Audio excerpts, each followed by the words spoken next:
நீங்கள் படத்துக்கே பேய் கதைன்னு வச்சுருக்கீங்க, இதில் என்ன ரீல் சொல்ல போகிறீங்க? ரீலா இல்லை ரியலா? இது ரியலான்றதுலாம் இல்லை சார். இது வந்து முழுக்க முழுக்க வந்து ஒரு த்ரில்லர் படம், த்ரில்லர் அண்ட் சஸ்பென்ஸ் படம். இது நீங்கள் வந்து பேய் படம் ஜான்ராவாக எடுத்துக்கலாம், ஒரு டெக்னாலஜி ஓரியன்ட் ஹாரர் ஃபில்மாக கூட பார்க்கலாம், இல்லைன்னா நீங்கள் ஒரு ஸ்கல்ப்டட் மூவியாகவும் பார்க்கலாம். இது வந்து நீங்கள் எப்படி வேணாலும் எடுத்துக்கலாம். ஸோ கதையோட டைட்டில் வந்து படத்துக்கு தேவையாக இருந்தனால தான் அதை வச்சுருக்கோம், இந்த பேய் கதை அப்படின்றது. படம் முழுக்க முழுக்க நான் சொன்னேன் இல்லையா, இது ஃபேமிலி என்டர்டெயினர் முதல்ல சொல்லிட்டேன். ஸோ இது வந்து ஒரு பேயை வந்து வேறு மாதிரி காட்டுவாங்க படத்துலலாம். நாங்கள் அந்த பேயை வந்து இந்த படத்தில் வேறு மாதிரி காமிச்சிருக்கோம். ஸோ அவ்வளோதான். இல்லை, ட்ரைலர் காமிக்கும் போதே அது பிக் பாஸ் கண்டென்ட் மாதிரி தெரிஞ்சுது. ஒரு ரூம் உள்ள போயிட்டு ஒரு வீட்டு உள்ள மாட்டிக்கிற மாதிரி, பின்னாடி இந்த பேக் வாய்ஸ் கொடுக்குற மாதிரி, அதே மாதிரி ஒரு வாய்ஸ் வந்து பேசிச்சு. கேபிஓயில் அவர் இருந்தாருன்னு அதே கதையை கொடுத்தாரா? இல்லை இல்லை சார், நீங்கள் சொல்கிறது மாதிரி ஒரு கதை இல்லை, இது முழுக்க வேற கதை. சொல்லுங்கள். சரிங்க சரி.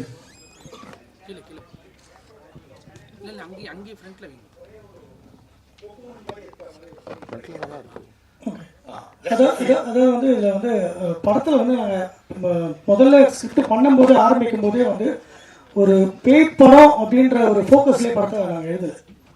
ஸ்கிரிப்டிங் உட்காரும் போது டைலாக்ஸ்லாம் உட்காந்து நாங்கள் எழுதும் போதே வந்து இது ஒரு பேய் படம், பேயை வச்சுலாம் தான் பண்ண போகிறோம் அப்படின்ற மாதிரி ஒரு பாயிண்ட்டுக்கு நாங்கள் கதையை எழுதலை. அது ஒரு ஃபீல்காக இதுதான் சார், ஒரு எலிமெண்ட் தான். இது வந்து படம் ஃபுல்லாகவே நீங்கள் வந்து ஸ்கோபிஃபைடாக எடுத்துக்கலாம். அதாவது எப்படின்னா படம் ஃபோக்கஸ் வந்து உங்களுக்கு ஃபுல்லாகவே த்ரில்லிங்காக தான் இருக்கும். நீங்கள் பார்க்கும்போது படத்தோட ஸ்டார்டிங்லேருந்து எந்த போர்ஷன் வரைக்குமே த்ரில்லிங்காக தான் இருக்கும்.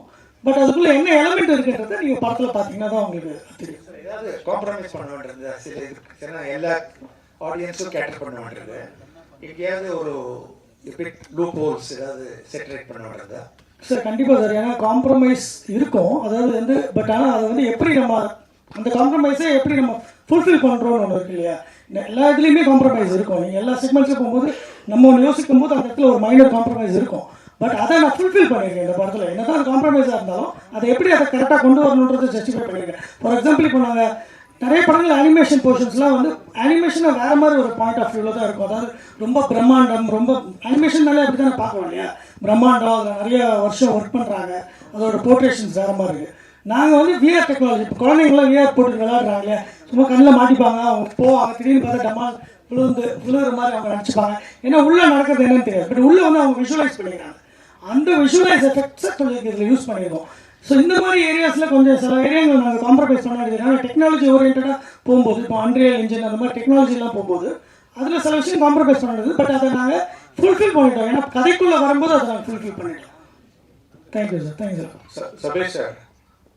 சபீஷ் சார், நீங்கள் தேவா சார் ஃபேமிலியிலேருந்து வந்திருக்கீங்க. தம்பி வந்து வந்திருக்காரு ஸ்ரீகாந்த் தேவா.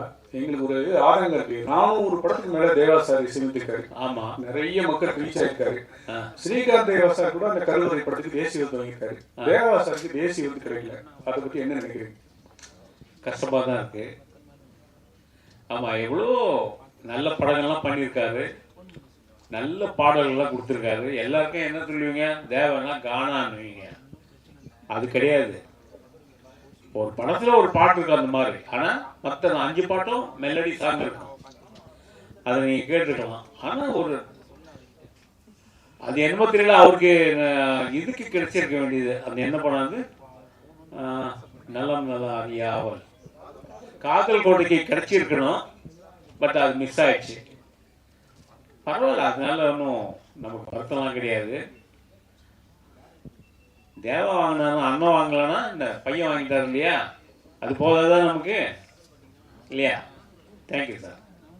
டைரக்ட் சார், இது வந்து பயமா இருக்குமா இல்லை காமெடியா இருக்குமா? காமெடி கலந்த பயமாக இருக்கும் சார். ஏன்னா பயம் இருக்குது, கண்டிப்பாக சில ஸ்பாட்ஸில் பயம் இருக்குது. நிறைய அதான் சொன்னேன் இல்லையா, ஒரு செக்மெண்ட் பண்ணியிருக்கோம், ஒரு லேயர்ஸ் பண்ணியிருக்கோம். படம் ஸ்டார்டிங்லேருந்தே ஒரு லேயர்ஸ் பண்ணியிருக்கோம். ஒரு லேயர்ஸுமே உங்களை வந்து கன்ஃபியூஷன்லேயே கொண்டு போகும். அந்த மாதிரி உள்ள படம். அதில் சில இடத்துல நீங்கள் கண்டிப்பாக பயப்படுற எலமெண்ட்ஸும் இருக்குது. அந்த பயம்ன்றதை நான் தான் சொன்னேன் இல்லையா, இப்போ குழந்தை பார்க்கும்போது பயப்படுற அந்த பயம், அந்த ஸ்கேரி பயம் கிடையாது. அதான் நான் சொன்னேன், ரத்தம் கிடையாது, அறுத்து போடுறது கிடையாது, கை ஏதோ பிச்சு கிடக்கிறது கிடையாது, இல்லை உங்களை சவுண்டை வச்சு டமான்னு உங்களை பயப்படுறது கிடையாது. பட் சில இடத்துல அந்த ஸ்பாட்ஸ் வச்சுருக்கோம். அது நான் இப்போ சொல்ல முடியாது, படத்தில் பார்த்தீங்கன்னா அந்த ஸ்பாட்ஸ் உங்களுக்கு புரியும். மிஸ் ஆகிட்டு சார்.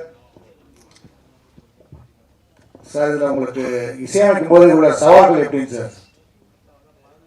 ஆக்சுவலி எனக்கு சவால்லாம் ஒன்றுமே பெருசாக இல்லை. ஏன்னா நானும் அவனும் மியூசிக்கில் ரொம்ப ட்ராவல் பண்ணியிருக்கோம். ஸோ அவர் கேட்டது நான் கொடுத்துட்டேன்னு நினைக்கிறேன். பெரிய எனக்கு கஷ்டமாக தெரியல.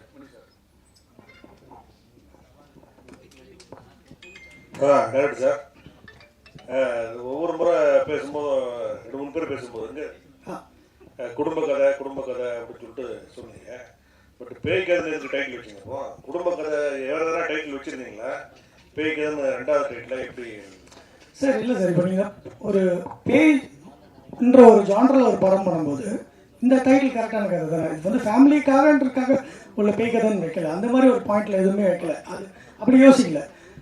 இந்த பேய் ஜான்டர் தான், இது வந்து பேய் ஜான்டர் இருக்குது இந்த படத்தில். அப்படி ஒரு ஜான்டர் இருக்கும்போது நான் இந்த டைட்டில் எனக்கு ஆக்டாக இருக்கும் அப்படின்றது தான் முதல்ல எனக்கு தோணுச்சு. இந்த கதையை குடும்பத்தோடு வந்து பார்க்கலான்றதுனால அது குடும்பம் இருக்கு. ஆமாம், பேய் கதையும் குடும்பத்தோடு பார்க்கலாங்க. சார் இப்போ காஞ்சனா இருந்தது, எத்தனையோ படங்கள் வந்திருக்கு. ஃபேமிலி ஆடியன்ஸ் தான் அதிகமாக போய் படம் பார்க்குறாங்க. கரெக்டுங்களா? முனி இதெல்லாம் அந்த சீசன் அந்த ஃபுல்லாகவே இப்போ டிடி ரிட்டர்ன்ஸ் வந்தது, அதுவும் போய் ஃபேமிலியாக தான் உட்காந்து படம் பார்க்குறாங்க இல்லையா? பேய் படங்கள் எல்லாரும் பார்க்குற ஒரு செக்மெண்ட் தான். அது நம்ம எப்படி காட்டுறது. நான் இப்போ வந்து ஹாரிஃபைடாக அதை காமிச்சேன்னா அது எனக்கு கண்டிப்பாக சென்சாரில் வரும்போது அது தெரியும் இல்லையா? அவ்வளோ ஹாரிஃபிக்காக இருந்ததுன்னா படம் அது வேறு கேட்டகரியில் போயிடும். சபேஷ் சார், சார் இப்போ வந்து மியூசிக் டைரக்டர் பூரா எல்லாரும் மொத்தமாக குத்தகை எடுத்துடுறாங்க. எடுத்துட்டு 15 கோடி 20 கோடி சார்ஜ் பண்ணிட்டு இன்ஸ்ட்ருமெண்ட் ஆளுங்களுக்கு வேலையே கொடுக்கறது இல்லை. உங்கள் யூனியன் அதுக்காக என்ன செஞ்சுட்டு இருக்கு சார்? நான் வந்து யூனியனில் பிரசிடண்டாக இருக்கேன். அதனால தான் கேட்குறேன். செக்ரட்டரி முரளி. எவ்வளவோ நாங்கள் சொல்லி தான் பார்க்குறோம். ஒரு 50% ஆகியும் தொழிலாளர் ரொம்ப கஷ்டப்பட்டு இருக்காங்க சார். அது வந்து பார்த்தீங்கன்னா இப்போ இருக்கிறவங்க எல்லாம் வந்து உதவித்தொகை கேட்டு வராங்க. அவர் சப்ஸ்கிரைபே பண்ண முடியாது. எப்படி சார்? ஒர்க்கிங் பேமெண்ட்டே கட்டுறது இல்லை யாரும் மியூசிஷியன்ஸ். அதாவது இப்போ வர்ற மியூசிஷியனுக்கு ஒரு யூனியன் இருக்கிறதே தெரியறது இல்லை. அதனால அவங்க பெரிய மியூசிக் டைரக்டர் நீங்கள் போய் சொல்லணும் 50% ஆகி நீங்கள் சார் சொல்லதான் சார் முடியும். இது அவங்க சில விஷயங்கள் சில அடாப்டேஷன் பண்ணிக்கணும். ஆமா. சித்ராமணி சார் 40 வருஷமா இருக்கீங்க. நேற்று பிறந்தநாள் கொண்டாடினீங்க.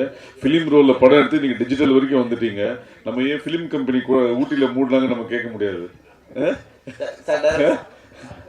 அது மாதிரி வாசுதேவன் சார் சொன்னாரு காம்ப்ரமைஸ் இருக்கான்னு கேட்டாரு. கண்டிப்பாக காம்ப்ரமைஸ் இருக்கு. பட்ஜெட் வைஸ் இருக்கு. இல்ல பொதுவா ஒருத்தனை சாவடிக்கிறது தான் மேட்ரு. மிஷின் கன் வச்சு ஒரு 60 புல்லட் வச்சு அடிக்கிறதோட ஒரு துப்பாக்கியில் எடுத்து டப்புன்னு சொல்றது இருக்கு.